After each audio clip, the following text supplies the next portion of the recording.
there's a pretty big difference between outfitting a regular man-at-arms and a noble European knight. And that difference is sometimes estimated to be more than $3 million. Knights are some of the most legendary warriors in history. But while we can imagine how it felt to ride into battle wearing metal and on an equally armored horse, the actual cost of this kind of protective wear was incredibly expensive when it was popular and would be even more expensive now. Here's everything you need to know about the cost of a knight's armor, from the medieval times to today. Warriors today look understated when compared to the knights of the past.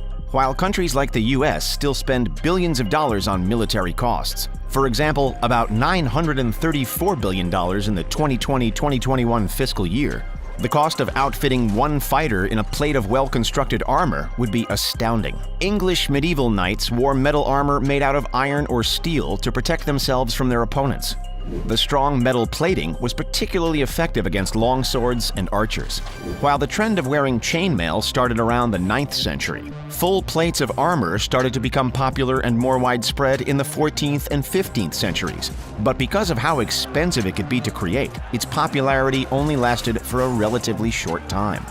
Let's look at the cost of armor in the context of outfitting a member of the military today. In the US, it costs about $500 for a basic military uniform. Instead of horses, we use military vehicles like jeeps, which can cost more than $500,000 each, but can accommodate more people than a single knight's horse. In England in the 15th century, typical imported Milanese armor would cost about £5 or £6. That was equivalent to about 100 to 166 days' wages. We can convert that to today by looking at the average yearly salary of a U.S. Army corporal, which is about $30,000 a year, or $2,500 per month, or about $83 per day without time off. Depending on the type, quality, finishing, and where the armor was made, a set of 15th century plate armor would cost anywhere from $8,000 to $40,000 for the more high-end stuff. For a regular foot soldier, the cost would be lower, but still pretty expensive, from $2,000 to $4,000. But the price difference between a regular man-at-arms plate armor and a knight's plate armor is huge. For one, a knight's armor was made to order by renowned armorers and would often include expensive decals and decorations. Even the typical combat armor for a knight could cost between $100,000 and $250,000.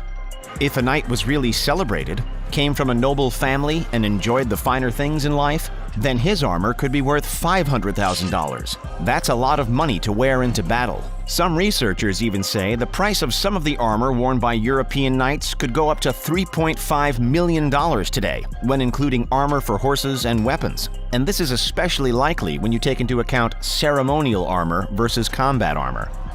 So what is it exactly that makes armor so expensive? Well, think of it as similar to buying a very expensive suit, and the cost depends on a few factors. The first is whether the armor was made for the wearer or bought as is, and sometimes even used. Armor was often pre-made and then adjusted after purchase, which is a lot less expensive than a custom-made suit of armor for a noble knight.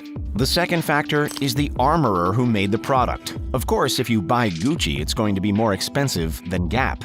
Where the armor was manufactured also comes into play, and as we mentioned before, imported Milanese armor was pretty popular. The price also took into consideration the kind of finish and decoration used in the armor. In the 16th century, the cost of the gold for gilded armor could be worth more than several plates of armor suitable for a knight. What was included in armor also changed as the centuries passed by, and as armor became more detailed, it also became more expensive.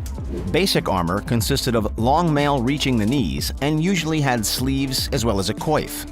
The front and back of the mail had cuts taken out of it to facilitate easier movement and to allow its wearer to sit comfortably in a saddle. Under the armor, knights often wore gambeson and hose, also made of mail. In the late 13th century, a combination of chainmail and a coat of plates became popular to better protect the wearer.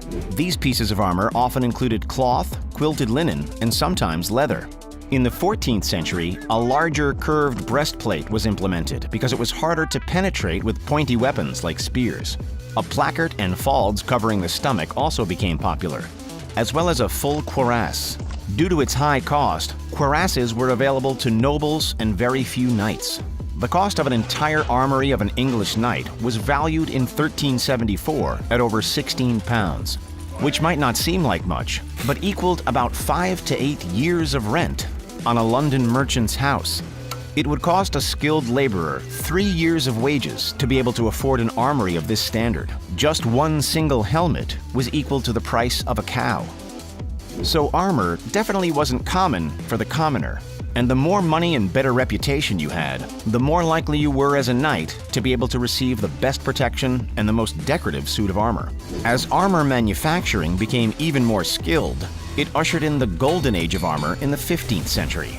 All of these styles became even more popular, and there was a lot of mixing and matching of different elements. There were closed and open helmets with a variety of differently constructed visors. There were also bracers, arm harnesses, kneecaps, and greaves. Plate armor became way more accessible thanks to advances in metalworking and became more popular among knights and even infantry. It was during this period that we also started to see the suits of armor as we know them best: shining exposed metal without the many layers of fabric. This type of armor was often called a white harness. It was during these years that armor really reached its peak in innovation and effectiveness. Armorers focused on the form of the wearers, and knights at this time were often referred to as steel sculptures. But of course, when we think of epic armor and knights riding into battle, we aren't thinking of the typical man-at-arms, who often wore cheaper and less effective protection. Their suits were also not nearly as flashy. Some of the ways knights would decorate their armor and stand out from the crowd was with embossed designs like a coat of arms. Crusader knights were also known for wearing crosses.